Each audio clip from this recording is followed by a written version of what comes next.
Hello guys, welcome back to my channel drama series. Part 5 तक की story आपको पिछले वीडियो में बता चुकी हूँ, जिसका लिंक आपको मेरे वीडियो सेक्शन में मिल जाएगा। पिछले एपिसोड में हमने देखा था कि सिया का एक्स बॉयफ्रेंड सेंग विदेश से वापस आ जाता है। तो सिया को जब उसके बारे में न्यूज मिलती है तो बेचारी पूरी तरह टूट जाती है, और जब उसे ये बात पता चलती है कि उसे उसके साथ काम करना पड़ेगा तो बेचारी पूरी तरह हिल जाती है और उसे समझ में नहीं आता कि वो क्या करे। आगे जब चेंग स्वान को सिया के अतीत के बारे में पता चलता है तो उसे बहुत ही बुरा लगता है कि सिया को उस बंदे के साथ काम करने को कहा जिसके साथ वो अपनी पूरी जिंदगी में नहीं करना चाहती। तो चेंग स्वान को सिया के लिए बहुत बुरा लगता है, तो वो सिया को समझाता है कि पास्ट में जो भी हुआ वो उसे भूल जाए और पास्ट को भूलकर अपने प्रेजेंट में जिए, क्योंकि अगर वो पास्ट को नहीं भूल पाई तो वो प्रेजेंट को कभी भी खुलकर नहीं जी पाएगी। अगर उसने तुम्हें धोखा दिया है तो तुम उसे ऐसा फील करवाओ कि तुम उसके बिना खुश हो, लेकिन अगर तुम उसके बिना खुश नहीं रही तो वो अपने प्लान में पूरी तरह सक्सेसफुल हो जाएगा। तो सिया ये सारी बातें सुनकर सोच में पड़ जाती है। अगली सुबह चेंग स्वान सिया को अपने साथ एक मीटिंग में ले जाता है, लेकिन उससे पहले वो सिया का मेकओवर करवाता है और सिया को एक राजकुमारी की तरह तैयार करवाता है। तो सिया एक राजकुमारी की तरह तैयार हो जाती है और वो बहुत ही सुंदर लग रही होती है। तो चेंग स्वान सिया का ऐसा बदला हुआ रूप देखकर उसे ही देखता रह जाता है। आगे चेंग स्वान सिया को सेंग से मिलवाने के लिए लेकर जाता है और चेंग स्वान सिया को समझाता है कि उसे सेंग के सामने ऐसी एक्टिंग करनी है कि वो उसके बिना भी खुश है और वो अपनी लाइफ में आगे बढ़ चुकी है। आगे वो दोनों मिलकर पार्टी के अंदर जाते हैं। तो सिया जैसे ही सेंग को देखती है तो बेचारी फिर से अपने पास्ट में पूरी तरह फंस जाती है। तो चेंग स्वान उसका हिम्मत बढ़ाता है और उसे सेंग के सामने डट कर खड़ा रखता है। आगे सेंग सिया से बात करने की कोशिश करता है, पर सिया उसे इग्नोर करती है और चेंग स्वान भी इसमें सिया की हेल्प करता है। आगे वो लोग एक हार पर बोली लगाते हैं, तो सेंग भी उस हार पर जमकर बोली लगाता है, लेकिन लास्ट में वो हार चेंग स्वान को ही मिलता है।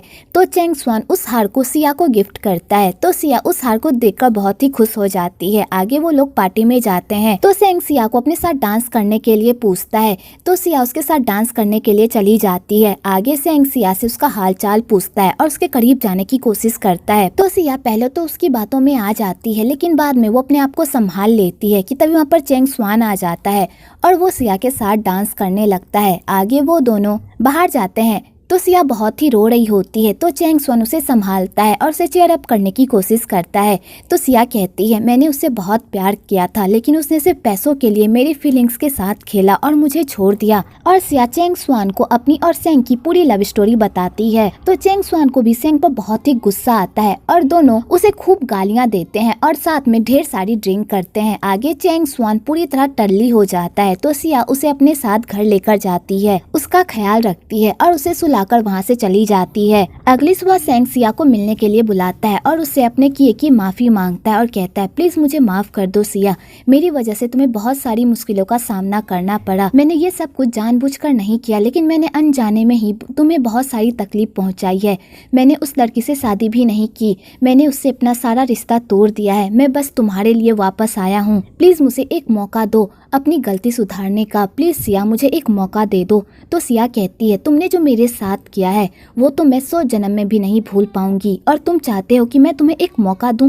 तुम्हारे लिए कितना आसान है ना सब कुछ भूलकर आगे बढ़ना। तुम्हारा जब मन करे तुम मेरा दिल तोड़ दो, मेरी लाइफ से बाहर चले जाओ, और तुम्हारा जब मन करे मेरी लाइफ में वापस आ जाओ। लेकिन याद रखना, मैं ऐसा दोबारा नहीं करूंगी, मैं वही गलती दोबारा नहीं करूंगी, तुम पर कभी भी भरोसा नहीं करूंगी। और सिया ये कहकर वहाँ से चली जाती है। इधर चेंग स्वान को भी सिया की बहुत ही याद आ रही होती है, तो वो किसी न किसी बहाने से सिया से मिलने के लिए उसके घर जाता है।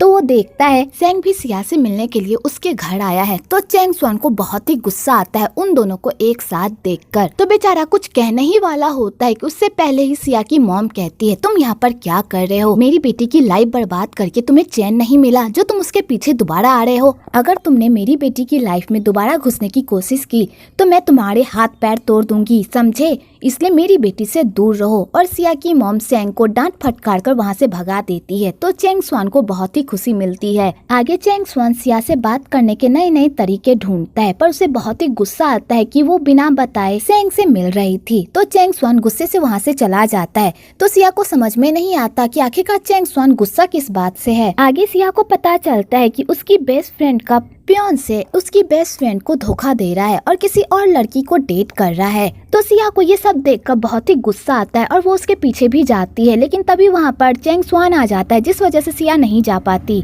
पर सिया को काई पर पूरा शक हो जाता है, तो वो दोनों मिलकर रेस्टोरेंट जाते हैं और काई को गुस्से वाली नजरों से घूरते हैं, क्योंकि सिया नहीं चाहती कि काई की बेवफाई की वजह से उसकी फ्रेंड साओके का दिल टूटे, क्योंकि साओके काई से बहुत प्यार करती है और उन दोनों की बहुत जल्द शादी भी होने वाली है। तो सिया काई को साइड में लेकर जाती है और कहती है, तुम मेरी बेस्ट फ्रेंड को धोखा क्यों दे रहे हो? वो लड़की कौन थी जिसके साथ तुम घूम रहे थे, मुझे बताओ।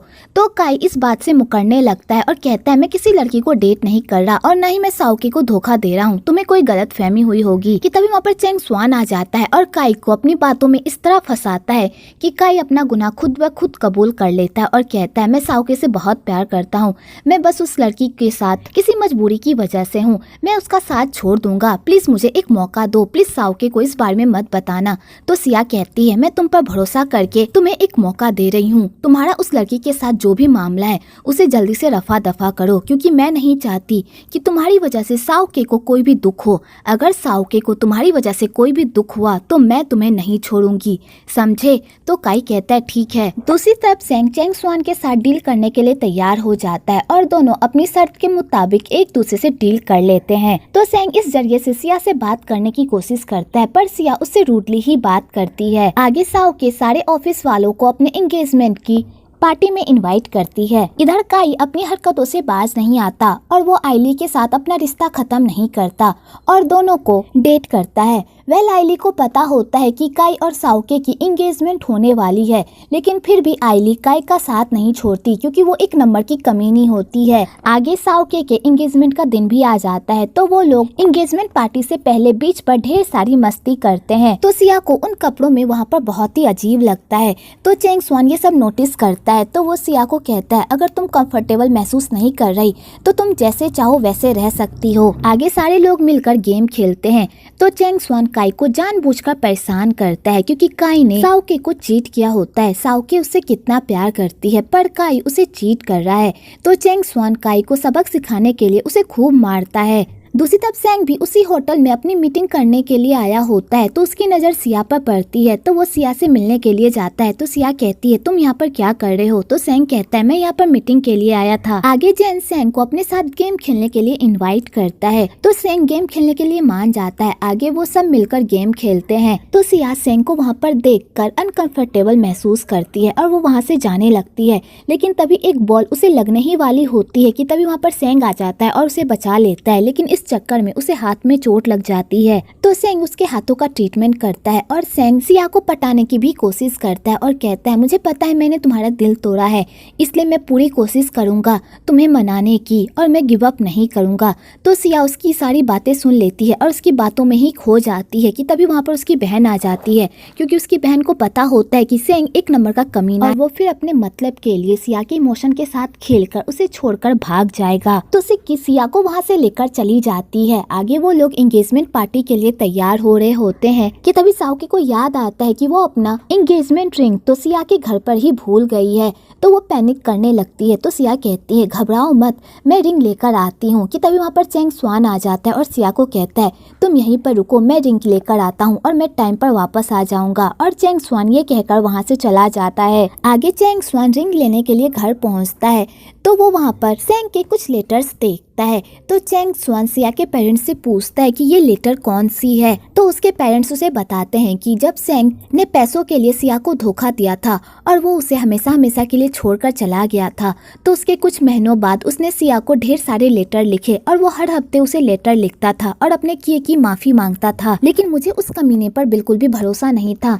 क्योंकि उसने मेरी बेटी का दिल दुखाया था, तो इसलिए मैंने उसके सारे लेटर को इसी तरह इग्नोर किया और सिया को नहीं दिया। तो चेंग स्वान ये सब देखकर तो पूरी तरह शॉक्ड हो जाता है और उसे पता चलता है कि सेंग ने चाहे सिया के साथ कुछ भी किया हो, पर उसे अपनी गलती का पछतावा था और वो हमेशा से सिया से ही प्यार करता था। तो चैंग स्वान सिया के पेरेंट्स से कहता है आप लोग इस लेटर का क्या करने वाले हैं, वैसे भी आप लोग इस लेटर को सिया को तो दीजिएगा नहीं। तो उसके पेरेंट्स कहते हैं हम इस लेटर को बाहर फेंक देंगे, अब इन लेटर्स का कोई मतलब नहीं है, मैं उस चैंग के बच्चे को अपनी बेटी की लाइफ बर्बाद करने बिल्कुल भी नहीं दूंगी। तो चैंग स्वान कहता है अगर आप लोग इस लेटर को फेंकने ही वाले हैं तो आप मुझे दे दीजिए, मैं उन्हें बाहर फेंक दूंगा। और चैंग स्वान वो लेटर्स लेकर वहाँ से चला जाता है। आगे साओ के की एंगेजमेंट पार्टी स्टार्ट हो जाती है और सारे लोग उस पार्टी में खूब मस्ती करते हैं। आगे उन दोनों की सगाई की बारी आती है कि तभी वहाँ पर आइली आ जाती है उन दोनों की सगाई में विघ्न डालने के लिए, लेकिन चैंग स्वान उसे देख लेता है और आइली को धमकी देता है कि अगर वो चुपचाप यहाँ से नहीं गई तो उसके बाद उसके साथ क्या होगा वो सोच भी नहीं सकती। तो आइली चैंग स्वान की धमकी सुनकर वहाँ से चली जाती है और चैंग स्वान उसके लाए हुए तोहफे को कचरे के डब्बे में फेंक देता है। आगे उन दोनों की सगाई बिना किसी प्रॉब्लम के हो जाती है और वो दोनों साथ में बहुत ही खुश होते हैं। दूसरी तरफ सिया को पता चल जाता है कि काय का जिस लड़की के साथ चक्कर है वो लड़की कोई और नहीं बल्कि उसकी ऑफिस की ही आइली है। तो वो ये सब देखकर पूरी तरह शॉक्ड हो जाती है और चैंग स्वान को थैंक यू भी कहती है कि उसकी वजह से उसकी बेस्ट फ्रेंड की सगाई बिना किसी प्रॉब्लम के हो गई। आगे चैंग स्वान सैंग को कहता है मुझे तुमसे कुछ बात करनी है, मेरे साथ चलो। आगे वो दोनों छत पर जाते हैं तो चैंग स्वान सैंग को कहता है तुम सिया से इतना प्यार करते थे कि तुम उसे हमेशा लेटर लिखा करते थे, अगर तुम उससे इतना ही प्यार करते थे तो तुमने एक अमीर लड़की की वजह से उसे धोखा क्यों दिया।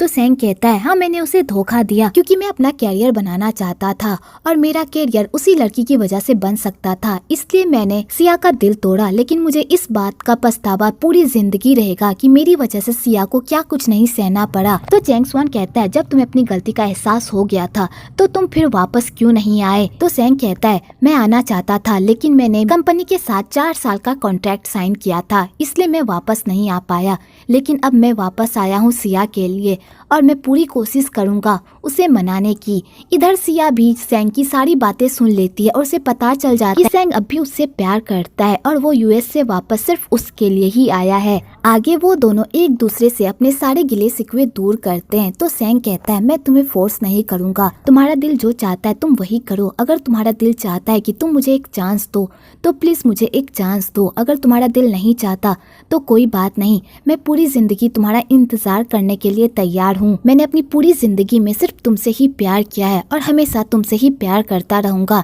तो सिया ये सारी बातें सुनकर उसे ही देखती रह जाती है। इधर चैंग स्वान को समझ में नहीं आ रहा होता है कि उसने ये सब सही किया भी है या नहीं, क्योंकि उसकी इस हरकत की वजह से उन दोनों की सारी गलतफहमियां दूर हो गई और शायद अब वो दोनों एक साथ भी हो जाएं। तो चैंग स्वान को ये सब सोच सोच कर ही बुरा लगता है कि अब सिया उससे दूर हो जाएगी।